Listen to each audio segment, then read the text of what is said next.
Welcome back to Your Story, Your Glory, next episode with a very special person who is not only my mentor, but also a world champion of public speaking 1999. He is none other than Craig Valentine. Yes, Craig is not only a world champion, but he has spoken in more than 30 plus countries across the world. He's helping leaders, speakers, salespeople to convert their presentation into profits. And you know that he is also called a master storyteller. Let's welcome this master storyteller, Craig Valentine, world champion of public speaking 1999 on Your Story, Your Glory.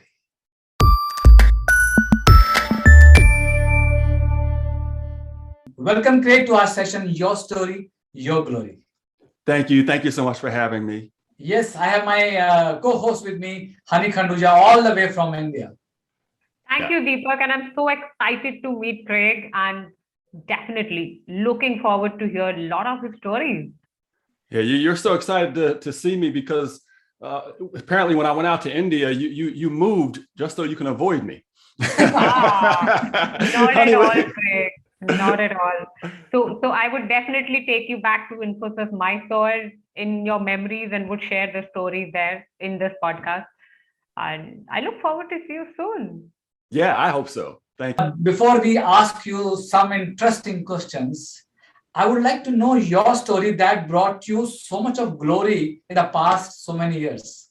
Yeah, I'm glad I can clear this up because some people are mad at me. And you know why? Because I joined Toastmasters in March of 1998. Okay. I got my CTM, Competent Toastmasters, in March of 1999 and won the World Championship in August of 1999 in my very first try.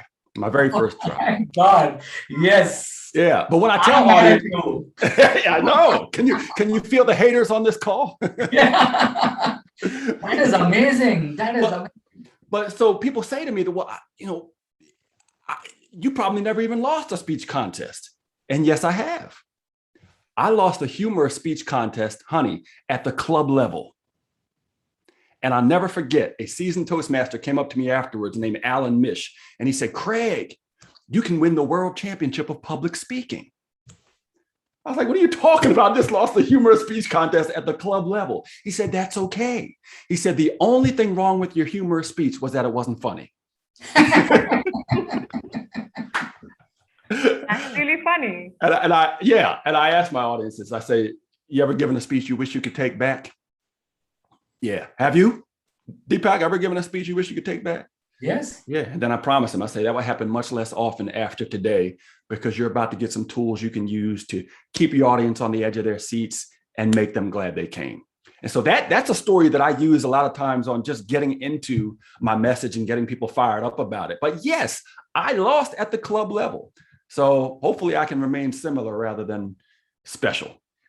But it's amazing that you said you joined in 1998 and you won in 1999. Have you been practicing from your childhood or like what? No, I was a kid that had a lisp. I don't know do you know who Daffy Duck is? Yeah. Yeah. There was a man named Mr. H I was walking in the mall by myself and he came up to me and he asked me how I was doing. I said, I'm fine. He said, what's going on in your life? I told him. And he just kept looking at me really strange.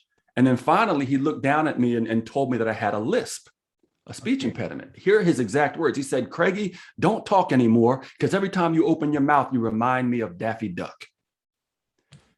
So that just cut everything, like my confidence, everything plummeted.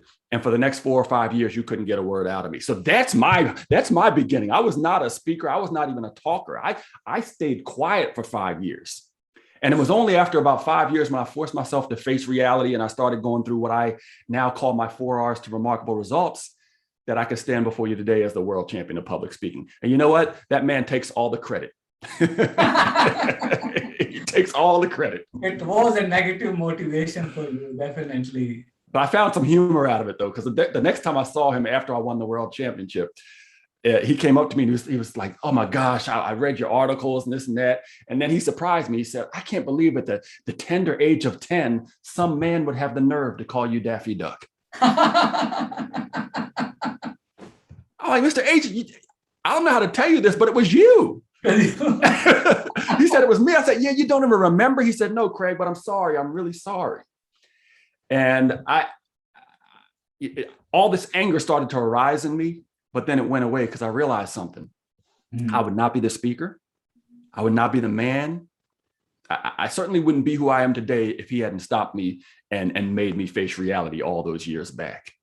But I told you I found some humor out of it because I said to him, look, thank you. But as far as you not remembering what you did to me, I think that's despicable. And we laughed and laughed and laughed. But that's where I come from. So no, I am certainly not natural at this, but my naturalness is on the far side of preparation. My naturalness is on the far side of hard work. And I put that work in. I think, a good message coming out of this, it is not important for you to be an expert because nobody get a gift of gab from the childhood. Exactly. It's all hard work and preparation. This is a strong message, and we are hearing from your story that brought you glory. Thank you. Yeah, it really is. And I remember being in my first overseas trip. I was in Taiwan and I was in Taipei. Yeah. And a person, I was walking out after my presentation. He looked at me, he said, Craig, how long do you have to practice before you can be great? Okay. And I said, I want you to imagine that you're great now and go practice like it. Wow. And that was I think that made a difference for that person. Absolutely. You have to feel whatever you want to become in life. Yeah, because there's no finish line. Absolutely. Right? There's no finish line. Success is not something you get to, it's something that you become. So there's no finish line. Fantastic, Craig. I think this was really an inspirational story for all the Toastmasters, especially, who will get mad at you after listening to this story. Well, hopefully after this, they'll get some tools from me that help them get to the next level. Yes. Honey. But Craig, I have a question here. We got to know about your Daffy Duck story, right? There was somebody who spoiled your confidence and you lost your confidence at that age.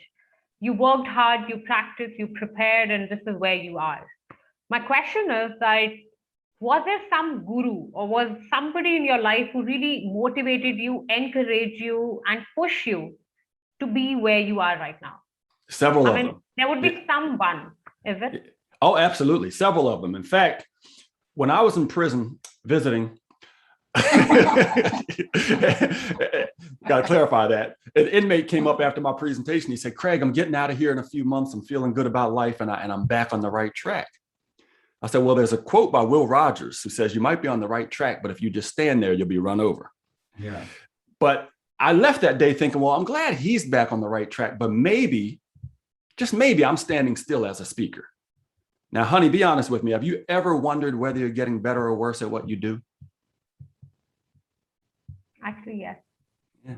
How about you, Deepak? You ever wonder whether you're getting better or worse at what you do? Every day. Yeah. Yeah. You're always getting better or worse. There's no neutral. You're always getting better or worse. So I decided to call up this lady who's supposed to be one of the best public speaking coaches in the country. And I said, listen, I need a coach and I need to be coached by you. She said, are you sure? I said, yes, I did my research. I know you're the one I want to coach me. She said, do you know how much I charge? I said, it doesn't even matter. She said, that's great. That's a wonderful attitude. That's fantastic. That will be $4,000 per day. I said, look, I'm pretty happy with the skills that I have. Thank you very much. But then I realized that so many people look at the price of doing something and they don't look at the cost of not. Yeah. Yeah.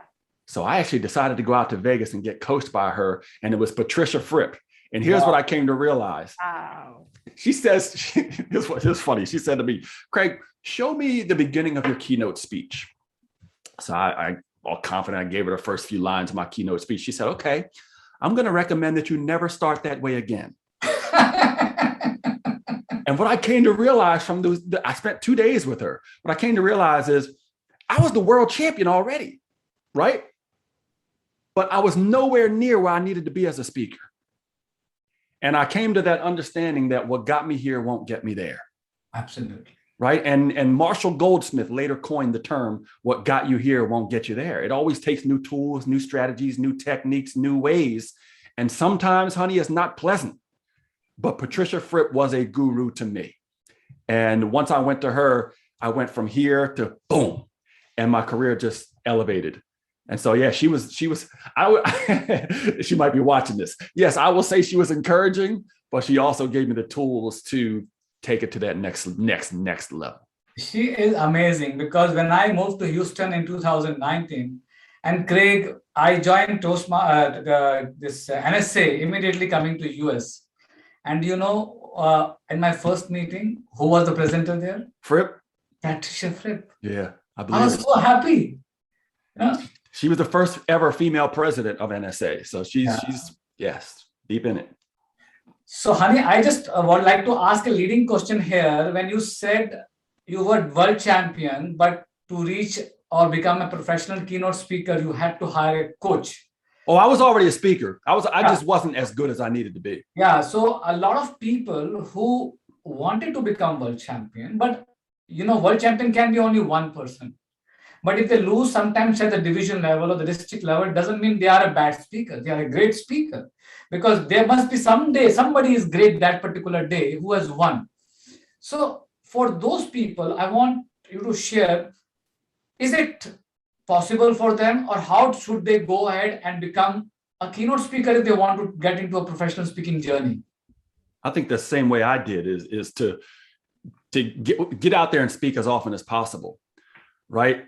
For free, until you can turn it into speaking for fee. I like what you said, because there's a lady who was in my club named Diana, who always said to me, Craig, I could be number 2 in the world. Nobody will know it because I lost to you, but I could be number 2 in the world. And she's absolutely right. And she actually did go out and make some presentations. So to me, you speak your way into speaking. There's no other way. You speak your way into speaking, and you start to get feedback. And here's the thing. People say, well, I don't know. I don't want to speak for free. Well, then get paid for it. You know how you get paid? By speaking for free and getting testimonials, by speaking for free and recording your speech. I always say what gets recorded gets rewarded, because if you can go back and look at it, you can get better just by coaching yourself. But also you can turn those recordings into products and you can sell them.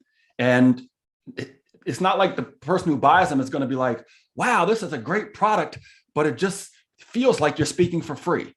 No, they don't care. So there's so many ways to get compensated by speaking for free until you can turn it into getting paid for it.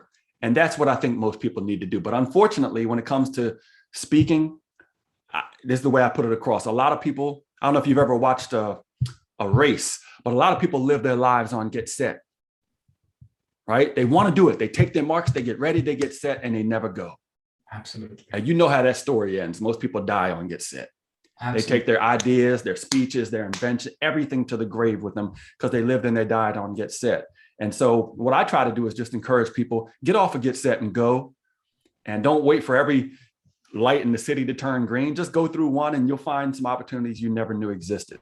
But speak your way into speaking. I think that's very important. Speak your way into speaking. What a wonderful thought. And I'm giving this message to all my Toastmasters and non-Toastmasters friends. Even if you have not won the contest and you want to go on the speaking journey, speak your way to speaking. One of the people that I coached early on was Rory Vaden. And Rory Vaden did not win. He came in second in the international contest. But he's been more successful than most people that have ever picked up the mic to say anything. So you don't even have to make it to the finals. You don't even have to make it to the district finals. As long as you're willing to put in the work and speak your way into speaking, you can do that. Here's one thing I would suggest you do. And I'll give you a story to exemplify that. Do you remember where the 2012 Summer Olympics were? I know this is a quiz. 2012 Summer Olympics were in London. Okay. Do you happen to know who the oldest participant in those Olympics was? I think that was some equestrian, I think. If it is. That was it. A 74-year-old equestrian from Japan. Yeah. 74-year-old equestrian. So my 7-year-old son and I are watching this on TV. And unfortunately, all the commentators kept harping on was the guy's age. They just kept saying, he's 74, no matter what he did. He's 74. Can you imagine? He's 74. Finally, my 7-year-old son looked up and said, well, how old is the horse? And And I just started laughing and laughing. But I couldn't get that question out of my mind. So I Googled it. And they asked this man, they said, well, how long will you continue to compete? Guess what his answer was? He said, I can go on forever, but my horse is 15. And that's when I realized my son's question was much more relevant than I thought. And even though my son was only 7 years old, he taught me something back then that he continues to teach me now. And he's a national champion in track and field now. He's won 7 national championships. And he's taught me something about being great at anything, whether it's speaking or it's marketing or it's sales or whatever. Never stop asking questions. Yes. Never stop asking questions. The moment you stop asking questions is the moment you stop growing. So when it comes to finding your way through the speaking industry and being a professional speaker, you just need to be willing to put yourself out there and ask as many questions as possible. And then you're going to start to see some patterns that help you go where you need to go. But never stop asking questions. And that's what I did when I went to Fripp. Listen, when people come to me and I'm their coach, I tell them this: you're going to let my long road lead to your shortcut. Lovely. Let my long road lead to your shortcut. Because if you ever want to climb a mountain, you want to go to somebody who's climbed it.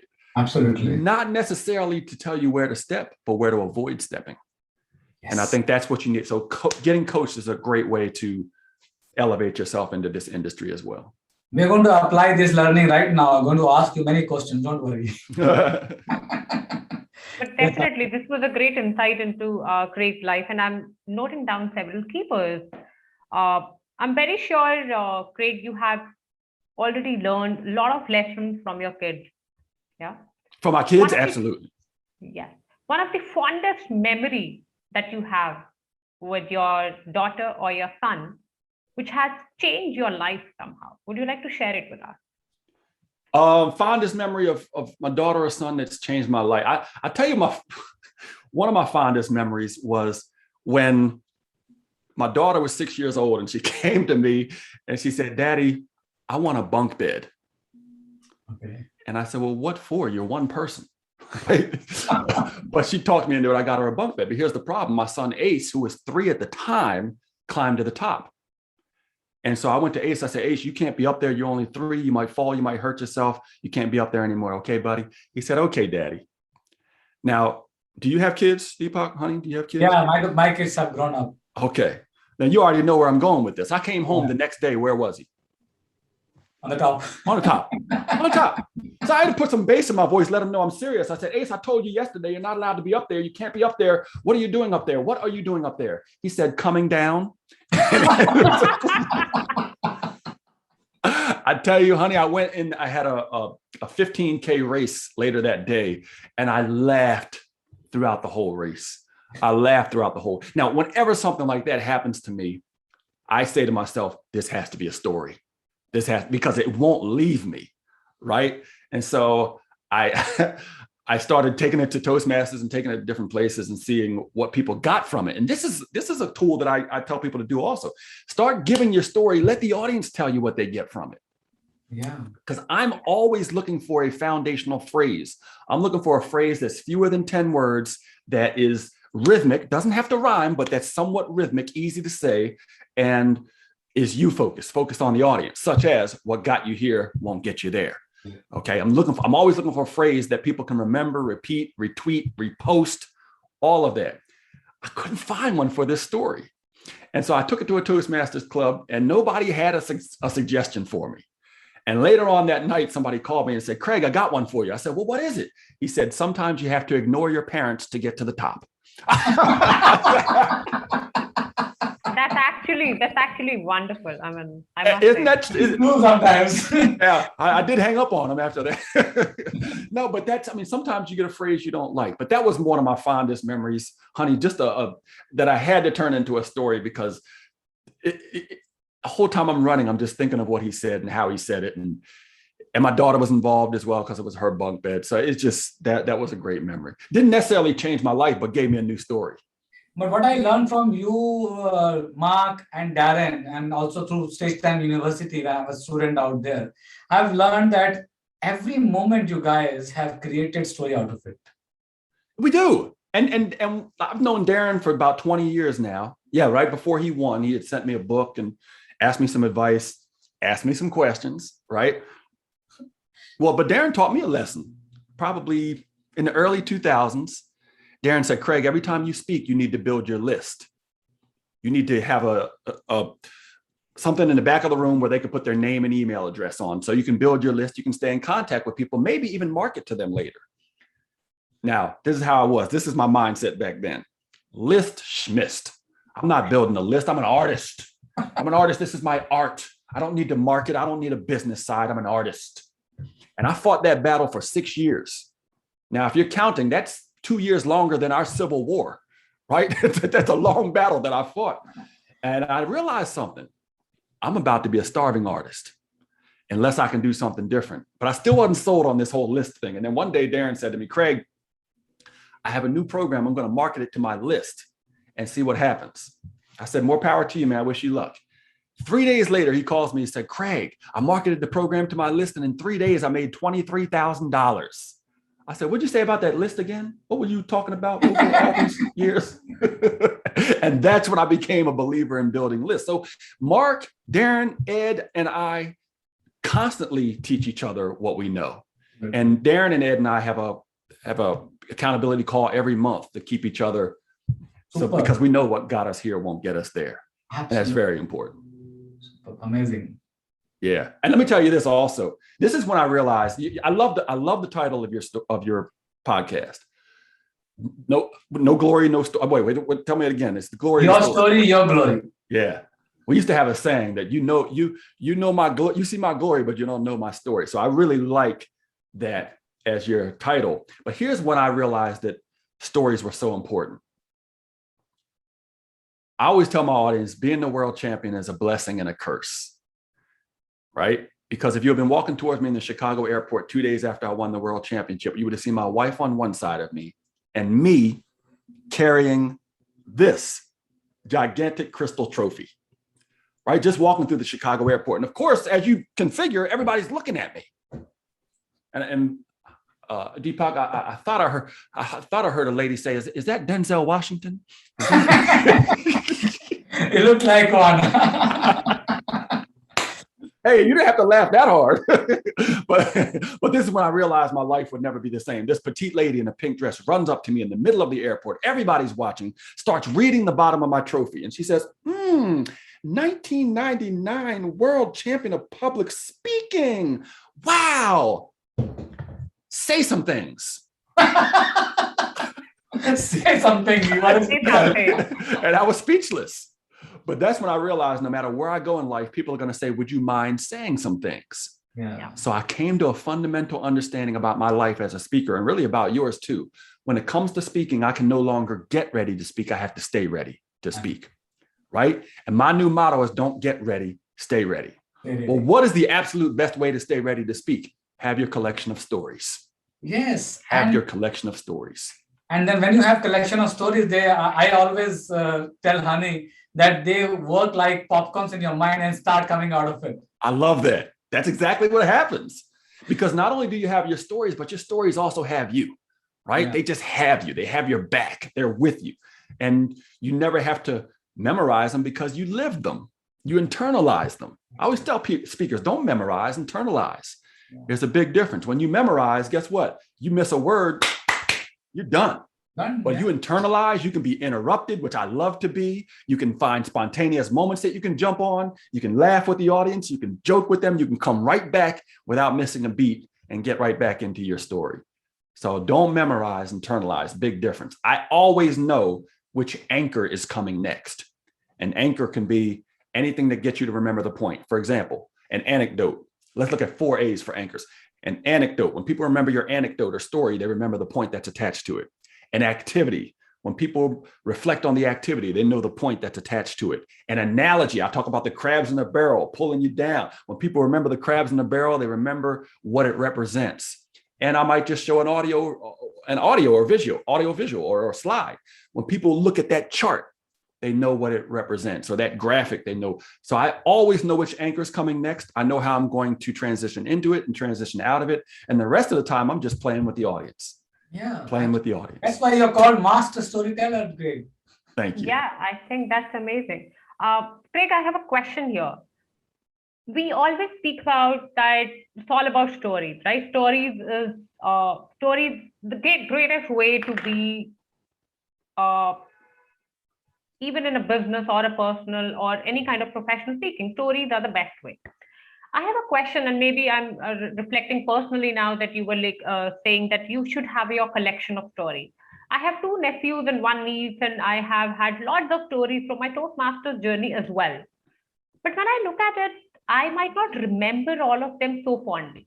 So, would you recommend and suggest, not just to me, but to all the other members, Toastmasters and non Toastmasters, how to actually create this collection of stories? We might have it, but we don't remember it properly. So, do you recommend that we should have a storybook? We should write it down? Should we keep notes, or should we keep messages? How do we do that?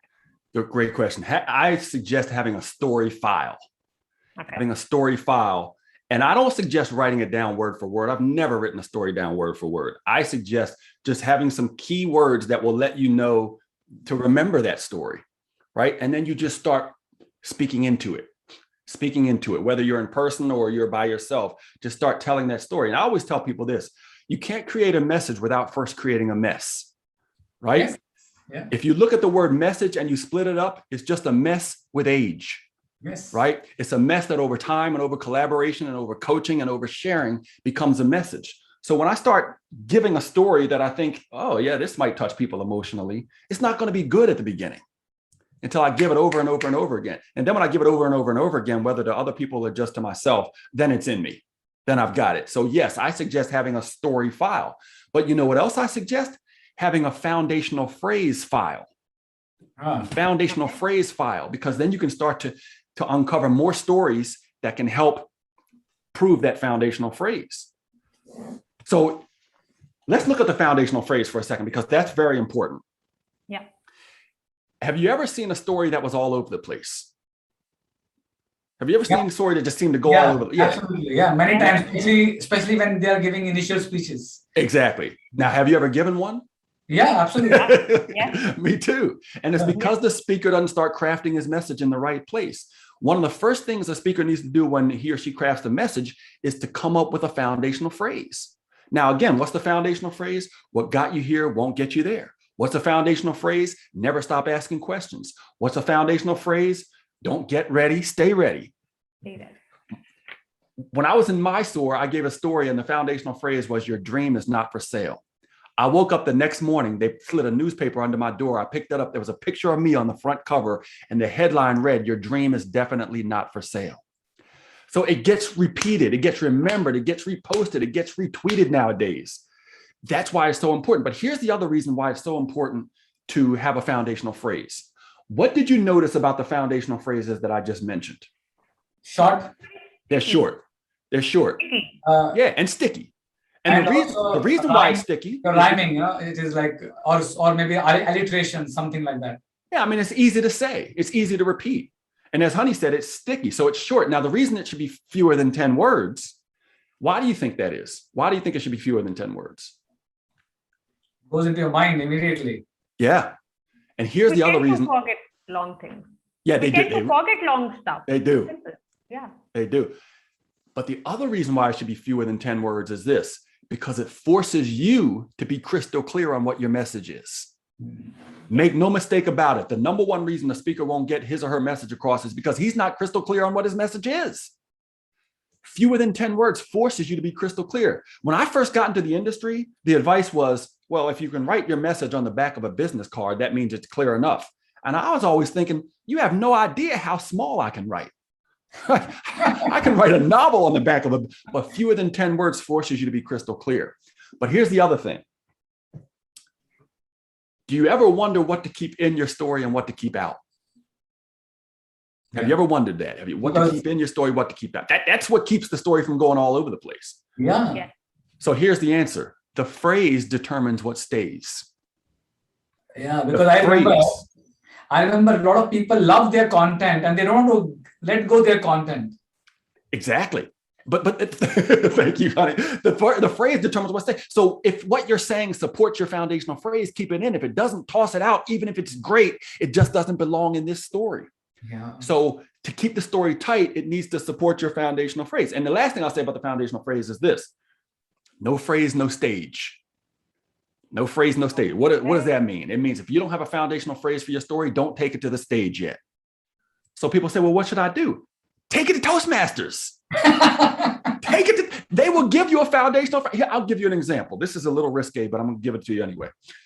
It was completely 100% innocent on my part, but let me just say, this is an example. Have you ever gone to a drive-through restaurant and placed your order and been misunderstood? Yeah, I do it always, especially because I'm very new to US and sometimes I don't understand their accent or they don't understand my accent. Exactly. Well, I can't mention the name of this restaurant for legal purposes, but its initials are K, F, and C. So imagine being in my passenger seat. I'm driving through the KFC. I get to the intercom. The lady says, welcome to KFC. How may I help you? I thought, oh, yes, I would like 3 thighs. She said, small or large? Well, what would you say? What would you say? And I said the absolute wrong thing without even thinking about it. I said, do you have large thighs?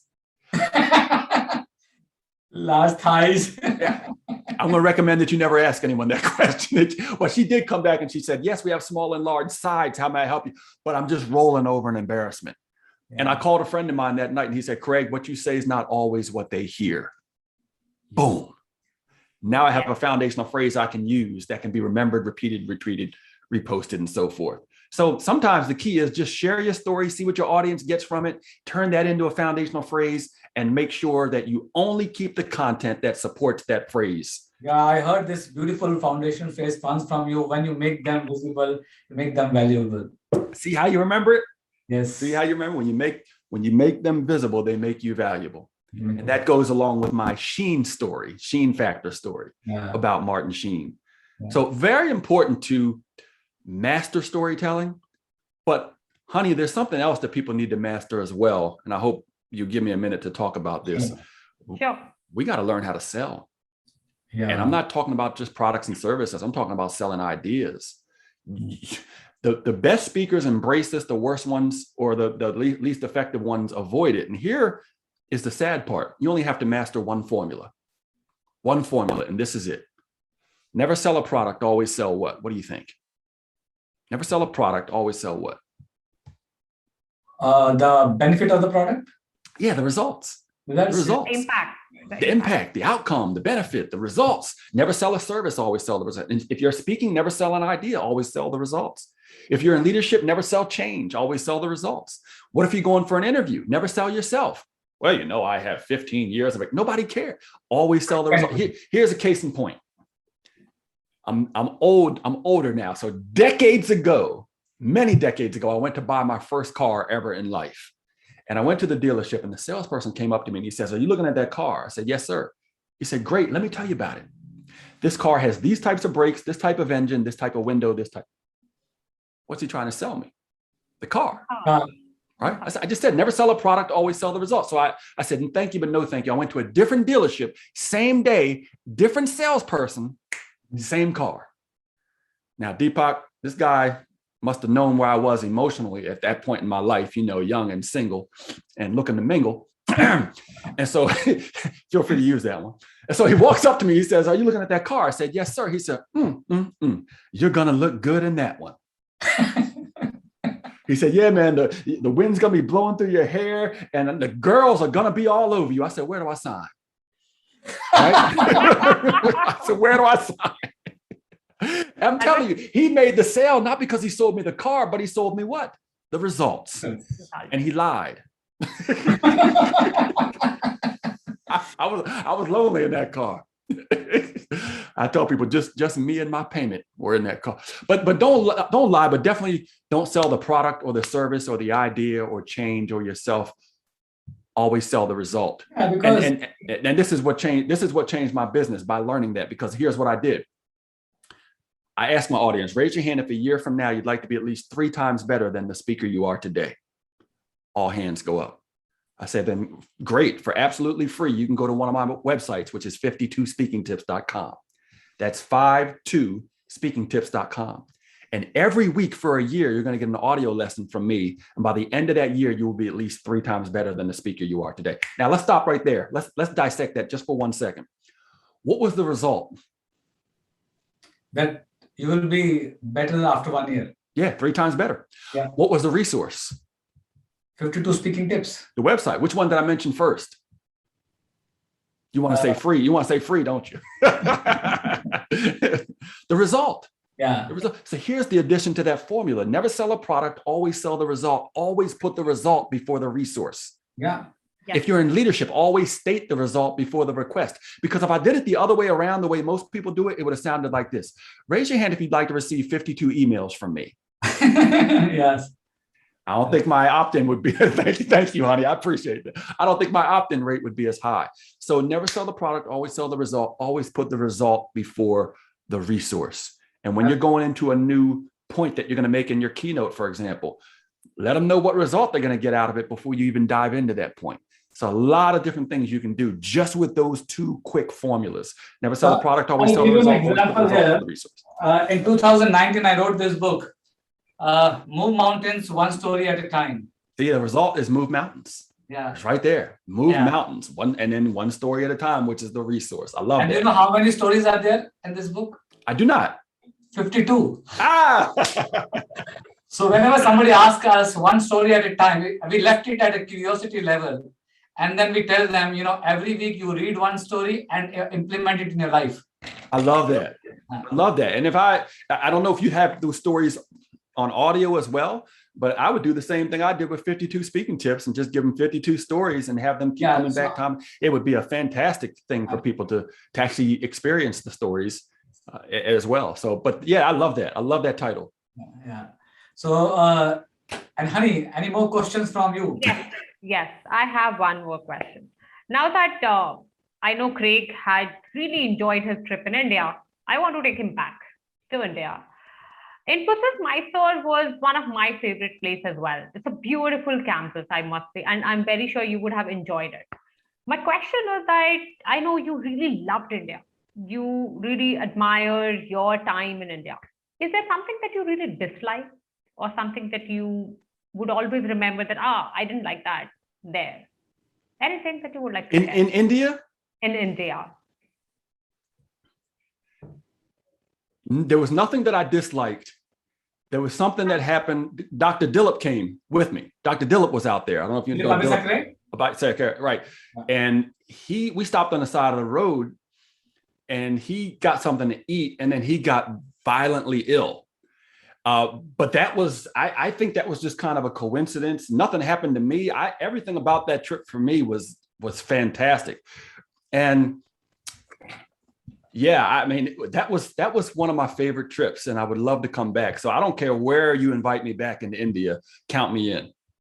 Count me in. We're inviting you to Delhi next time. Delhi. Thank you. Honey, you've already got a confirmation from Craig. Invite him to the district next time. Yes. Count me in. You have the proof. The proof is right here. I said, yes, count me in. I'm coming. Yeah. Deepak, please keep this clip. Share it with me. Craig, I'm trying to find your World Championship speech. Good luck. Good luck. No, what happened is it's not out there. I think Bill Stevens has it, and I'm fine with that. You know why? Because let's say you've improved 22 or 3 years worth of improvement. You want people to see your most recent. Yeah, that's true. It's like if somebody was to say, and I'm not comparing myself to him at all, but if somebody was to say, hey, let's see how good of a player Michael Jordan was, they're not going to show him the early, they're going to show later on when he got really good. So yeah, I don't mind that it's not out there. It was a great moment. It was a great moment in my life, but it was a prompt, not the pinnacle. I love that. Yeah. But it will always be a championship speech, right? Yeah, it always will. Always be a championship speech. I appreciated that whole journey, and I loved it. And I tell people the title of the speech. The title of the speech was A Key to Fulfillment. A key to fulfillment. Yeah, it was all about taking at least 5 minutes of silence each day to listen to yourself, to listen to your spirit, to listen to where you want to go. And because, at the time I'm meditating 30 days in the morning, 30 days in the evening. I knew I couldn't get people to do that, but I could get them to at least take 5 minutes of silence. And so that's what the story was about. And I ended my speech without speaking. I ended because it was on silence, right? So I said, now you're going to get something that's more important than anything that I've talked about so far. You're going to get something that's so important. I don't remember the exact words that I used. I'm going to leave you with this. And then I was just silent. And that's the way the speech ended. And then somebody in the audience yelled out, "Oh yeah, silence. Oh yeah." Wow. But I think that's what got me the trophy is finishing the speech without actually speaking. And that was pretty new. And then a couple of years later, Jim Key did the same thing, but he used sign language at the end. So, one of the things I'll let you know this, I'm pretty sure we're coming to the end here, is, and you alluded to it earlier, Deepak, and I think, honey, you also alluded to it. You really have to see this, whether you've won the world championship or not. Like you said, there can only be one champion per year. But you really have to see yourself as a speaker before you get out there. And when I was in the mid 90s, one of my jobs was, I was a events manager for a technology expo company. And one of my jobs was setting up the stage for the speakers. Right? Can you imagine that, all the while wanting to be the speaker? So I'm laying down cords and taping them down, and I'm moving chairs around, and I'm moving the lectern up front. I'm moving more. They used to call me the chairman because I used to move so many chairs, and I used to move more chairs, but it never failed. Every single solitary time I went into one of these empty ballrooms, I would go up to the front, stand behind the lectern, and look out and imagine that one day people would come to see me. I had to see it. And I always knew I would tell this story because I always knew I was going to see it and I was going to be it. Whenever I stood behind one of those lecterns, I always said to myself, today I move the chairs, tomorrow I move the audience. My God. Wow. That's truly wow, Craig. It's really wow. I think you have really touched us here today, because all of us wants to move hearts, move audience in our journey of speaking. And that is why I loved getting mentored from you. And I was part of that journey of becoming a world-class speaking coach. And it was an amazing experience. Before we end, Craig, share with us, if people would like to connect with you, what are your offerings and how they can connect with you if they want to learn from you or get coached by you?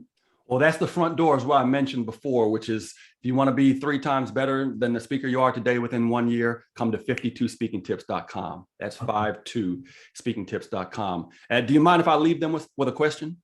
Sure. All right, I just want to leave you with this.